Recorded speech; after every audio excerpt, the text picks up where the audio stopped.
Hello and welcome back to my channel and to my series where I talk about Final Fantasy VII. This time, and by popular vote, I will talk about Avalanche's own Jessie Rasberry, the development background of her character, personality, abilities, design, story, and her legacy.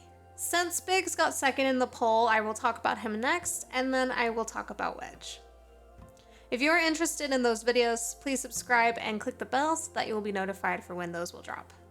Also, this is a reminder to please be respectful in the comments, and with that, let's begin. Jessie's OG model was designed by Tetsuya Nomura, and for a remake, she was redesigned by Roberto Ferrari. For a remake, the devs decided to flesh out Jessie, Biggs, and Wedge, especially leading up to the battle on the Sector 7 plate. To do this, Kazushige Nojima, the scenario writer, used the same personalities he originally came up with for their characters that couldn't be fully conveyed in the OG considering the limitations they had to work with back then. So they took the few lines she had in the OG of her expressing her guilt over her bombs causing all that damage, as well as her attraction to Cloud, and expanded these for remake. They also added her combat skills and backstory that didn't exist in the OG.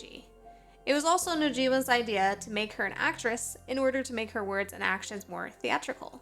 She's definitely a theater kid. I feel like they did an excellent job with all of this because it made what happened to her all the more tragic and felt. Even while making this video, I cried quite a bit because of how effective their characterization of her is. The devs wanted Cloud to respond differently to different characters, so with Jessie, they made him act all flustered and had her take advantage of that. Her voice, however, made her sound too pushy, so they added her saying "psych" at the end as a way for her to hide her feelings through teasing. Her personality in general is very playful like this, flirty and spunky. However, she has a very determined side and she brings that out of others. Ultimately, her upbeat and fun personality serves as a mask to hide her pain and insecurities. Her background as an actress made masking that easier. She's a character that feels very deeply and understands her sense of responsibility for her actions, especially since it was her bombs that caused the devastation. She is also someone who is incredibly loyal. She stood by Barrett and followed his leadership even when he had conflicts with the other Avalanche cells. Her friendship with Tifa is incredibly wholesome. However, she does flirt with Cloud despite knowing that there is a history there between him and Tifa. Wedge, however, thinks that this is just a game to her. She is so magnetic and determined that she has gotten Cloud to smile a few times, which is rare. As far as her abilities are concerned, she credits her father for her tech-savvy skills with supplying bombs and creating fake IDs. These aren't the only things she has created, since she also created the water filters that they use in the Sector 7 slums. During her acting days, she acquired martial arts skills from learning action scenes. She also has incredible accuracy with throwing grenades. Her other skills are, of course, acting, but also she brags about making a great homemade pizza. For her character model in the OG, Nomura created a high-res model of her upper body for a scene where she showed Cloud the Midgar map. When she is under her disguise, they reused the Shinra Guard model. For a remake, they designed her in a slender build, fair skin, red-brown hair tied into a high pony, red headband, a metal breastplate, a blue undershirt, metal-plated brown gloves with red bands, a brown leather belt and holster, knee-length green capris, and armor boots. They also added a black shirt under her breastplate, black wristbands, and silver stud earrings. I feel like her hair being worn in this way was a great choice because to me it reads as both flirty as well as practical, which fits her personality. Her fashion choices also show this practicality as her life became about helping Avalanche, so her outfit works to serve this purpose. I love the design of the breastplate because it does show off her figure as well as her flirtatiousness. To take it a step further though, I think that it's a symbol of how she uses her flirty and playful nature as a sort of armor to guard herself and her deeper feelings. Now I want to talk about her outfit in the gold saucer in the VR simulation. For her role, she wore a white Grecian-inspired dress with gold leaf accents in her armbands, choker. Please inform me in the comments what kind of choker it is, I'm very curious. Tiara and empire waist belt. The dress has a plunging neckline with an asymmetrical skirt. Finally, she has white wings and wears her hair in a high pony. It makes sense to me that her dress looks like a Grecian style, since plays originated in ancient Greece, It also fits her role as the princess, and looking at things from a more meta standpoint, it shows her enduring legacy in the hearts of those who knew her and will always remember her. More on that later. I also love that she's still wearing her signature ponytail here. Moving on to her life, starting with her early life, she was born in 1984 in game time. Her father's name is Rowan Rasberry, and he worked as a chief maintenance engineer for Shinra. She grew up with Biggs and Wedge and lived with her parents. She dreamed of being an actress at the Gold Saucer. To achieve this, she worked hard for a long time and was finally cast as the princess. However, just before opening night, Rowan collapsed from overwork and fell into Mako's storage. He ended up in some sort of coma. This was the catalyst for her to start studying planetology, as she believed that his soul was stuck in between the living plane and the life stream. And in order to help him, she needed to stop Shinra from harvesting more Mako. This led her to becoming a member of the Sector 7 Slums division of Avalanche, alongside Biggs and Wedge. Avalanche's ideal was to give everyone an equal say, however, it was hard to do that since they all had different ideas. For example, Jessie wanted to bomb the reactors, Biggs wanted to be a pain in the ass to Shinra, and Wedge was indifferent. She attended a lot of planetology screenings, and that was where Barrett met her, which led him to Seventh Heaven, where he went to keep watch for her because he wanted to ask her how to join Avalanche. In Traces of Two Paths, Tifa tells her story about how she met Jessie when she worked as steam bun cart in the Sector 8 slums. Wedge came for a large order, and Tifa saw the three of them. Several days later, Jessie approached Tifa. The way she describes her here is, everything about the woman was so cool, so confident. Tifa was overwhelmed by her presence and wanted to be alone. Jessie respected that, but kept watch as she went. When Tifa reached the end of the alley, one of Corneo's goons started to harass her. Jessie shouted at him and then kicked him in the cheek. She explained that the kick was a part of her action scenes repertoire. For her safety, she escorted Tifa to her apartment, which was inside a repurposed shipping container. When seeing Tifa's living conditions, she asked the right questions and made Tifa feel comfortable enough to trust her with her story. She was a great listener and friend to her, and asked her to talk to her before digging anything up about Nibelheim. She herself didn't know about the incident, even though she was in the know about what Shinra was doing. So she guessed that there was a cover-up, which she was right. She validated Tifa by saying that she deserves justice and her father deserves revenge, but they need to play the long game. This all showed Jessie's practicality, her strategy, quite frankly, trustworthiness, and her loyalty towards Tifa. They became great friends after that and hung out twice a week. Jessie even gave her clothes and shared acting tips such as posture and knowing how to carry herself. I think she helps Tifa become more confident. On Tifa's 17th birthday, she took her to one of the planetology screenings. After that, rumors that Avalanche blew up the Corel reactor started to circulate, and Jessie disappeared for a while.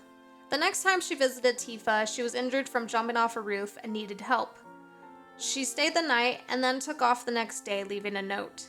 They lost touch again after that for a while until Jessie used Marl and the washwoman at Tifa's apartment to arrange a meeting. By then, Tifa had already started working at the bar and met Barrett, and knew that he was also looking for Jessie. Unfortunately, the spot where they decided to meet at was attacked by Shinra, which put Jessie and Tifa in a dangerous position. Luckily, Barrett followed Tifa out of worry and fended the Shinra soldiers off. Barrett then formally asked her if he could join Avalanche and offered to be their leader. Over time, factions of Avalanche left their division due to disagreements. We all know how Barrett can be. Barrett cut ties and they formed their own independent cell, and of course, Jessie loyally followed him. During this time, Jessie lived with other aspiring actresses as a front, and so her mom would believe that she was still trying to be an actress at the Gold Saucer. When she wasn't doing missions for Avalanche, she was making and selling water filters to raise funds for the missions. Before bombing Reactor 1, she prepared the bomb, but used a more powerful blasting agent. During the mission, she also provided the hacking codes. She immediately took an interest in Cloud and started to flirt with him. When the reactor blew up, Shinra mechs made the explosion bigger. However, Jessie didn't know that, and thought that the destruction was all her fault. It makes her story all the more tragic and makes the players hate Shinra even more. During their escape from the reactor, rubble fell on Jessie and Cloud helped her. In the tunnels, she used more bombs to get them out, and during this time, she expressed her guilt, gave materia to Cloud to thank him, and showed him the map of Midgar, despite him saying that he didn't need her to. When they returned, she celebrated her victory, despite her negative feelings, and then told Cloud that she would put in a good word for him to join the next mission. This could indicate her interest in him, but there's also the possibility that she was worried about how uneasy Tifa was about these missions and felt safer with Cloud. After Barrett decides not to hire Cloud for the next mission, she comes to him asking him to help her rob her parents. Biggs and Wedge joined them and they rode motorcycles up to the plate. Jessie rode with Cloud and continued to flirt with him. While Cloud stole Rowan's Shinra ID, the three ate pizza with her mom. After that, Jessie robbed the Sector 7-6 Annex to get a weaker blasting agent, and they returned to the slums via her father's parachutes. After that, Jessie asked Cloud on a date to her apartment for homemade pizza, which I thought she owed him anyway since he didn't get to eat with them. During the Whisper attack the next morning, she injured her leg, so Cloud took her place during the mission. During Yuffie's DLC, she finds her on the steps of Seventh Heaven, expressing regret that she couldn't help the others. Then, during the battle in the Pillar, she got higher than Biggs and Wedge. While bragging about her aim, she threw her grenades towards the helicopters. However, the Whispers intervened. Cloud and Tifa found her buried beneath the beams and rubble. He picked her up and she called him her hero and said that he gets to hear her last words. She believed that this was her punishment for the victims of her bombs. She also expressed regret that they wouldn't be able to all come to her mom's house for her cooking. Cloud reminded her that she owes him a pizza, which made her laugh. She noticed that Tifa was crying and asked what's wrong, so she encouraged them and fist bumped Cloud. Her last words were, "It's not polite to stare." At the end of Remake, when Biggs is lying in bed recovering, one of her gloves and her headband was lying next to him, which has spawned some theories that she might still be around in some way. I don't know, we will see. Her death was so tragic because it was mostly Shinra's fault and not hers. They increased the damage to the reactors to make Avalanche look worse. They even dropped the plate, destroying the entire Sector 7 slums, killing innocent people, and destroying homes. That wasn't on Jessie at all. There is also the added layer of Jessie giving up her acting dreams for the cause and wanting to save her father. It's a huge theme of these games that sometimes horrible things happen to those who don't deserve it. It drives the party further into their quest for justice, but to also save the planet so that these deaths didn't happen in vain. It's especially hard and adds more layers to Tifa, Barrett, and Cloud as characters. That became evident in Rebirth when they find Jessie's portrait in the gold saucer. During Tifa's date in Chapter 8, she tells Cloud about how Jessie helped her after she moved to Midgar and was in a bad situation. She even took her under her wing and really saved her. Tifa gets choked up talking about how she admired her because she was cool and confident, like nothing could bring her down and that she owed her so much. Jessie really did a lot for Tifa, especially since they have very different personalities and considering what Tifa was going through at the time. I highly recommend reading Traces of Two Paths, but I will also do an entire series of videos doing a deep dive into it, so I will definitely talk about it more. She was also the first friend that Tifa had that was a girl around her age, so of course losing Jessie was really hard on her. During Earth's Day, Cloud said that she was a good friend, even though he felt like he didn't deserve one. And also, he said that she didn't cut him any slack. During Yuffie's date, and if he goes alone, he tells Jessie's portrait that he's still waiting on that pizza. If he goes alone, however, you can see his expressions and how sad he was.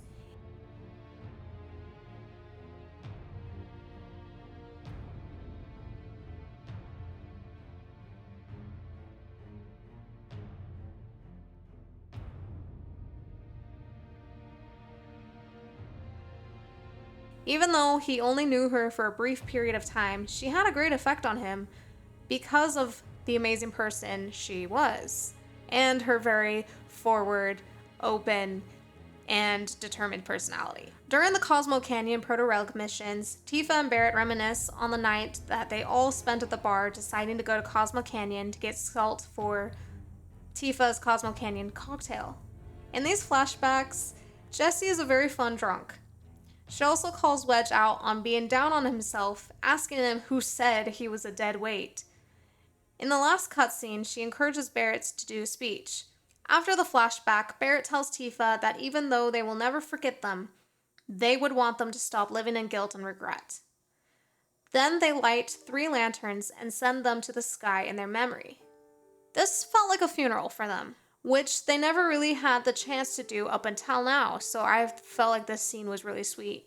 During Tifa's date in Chapter 12, they see Jessie's performance, and it's ethereal, breathtaking, and bittersweet, considering she had to give up this dream. She's also a beautiful dancer and a fantastic actress. The fact that this was in VR immortalizes her in a way and gives tribute to her and her legacy. Also, coming from an aspiring performer, I have to say that she has amazing stage presence because you can't help but to watch her. Afterwards, Tifa shed tears and says that she's never seen her look more beautiful. During Barrett's date, he's absolutely destroyed, with tears streaming down his face, so he lifts his head up and tells Cloud that he'll have to clap for the both of them. He lets out a heartbreaking sob and puts his head in his hands. When Aerith lets out her last note in No Promises to Keep, she releases Lifestream energy and we first see Biggs and Wedge. Jessie then enters into view, high-fives Biggs, and is the first to look directly at the camera and wave. The others follow and they fade away in Lifestream energy. It's the perfect tribute and send-off, especially with the meaning of the song being that they will all meet again someday in the Lifestream. Some final thoughts. I love how much Jessie was fleshed out in the Retrilogy because it made her character, death, and legacy all the more powerful. It's especially apparent in how Tifa, Barrett, and Cloud remember her and choose to honor her. It was because of Jessie that Tifa and Barrett were able to join Avalanche in the first place and to be able to grow as characters, especially Tifa in particular, in giving her the tools to avenge her father. She also contributed to help Cloud learn to open up, which doesn't get talked about enough. I love how the devs included her in Loveless to immortalize her being able to achieve her childhood dream and to give tribute to her. I also love the inclusion of the Proto-Relic quest and how it helped give that closure to Barrett and Tifa and us as the players. I just wish it wasn't locked behind side content. As a note for the larger plot of the game, and whatever the devs intend for the live stream or realities, whatever theory you subscribe to, I think that the inclusion of her father being in a coma and her theory of him being stuck between the living plane and the live stream is a clue.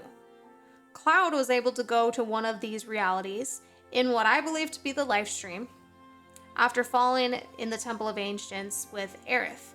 He took over a comatose Cloud in that reality. I think that there is a connection here between Jessie's dad and what's going on. I am very excited to see how it will be explained in part 3.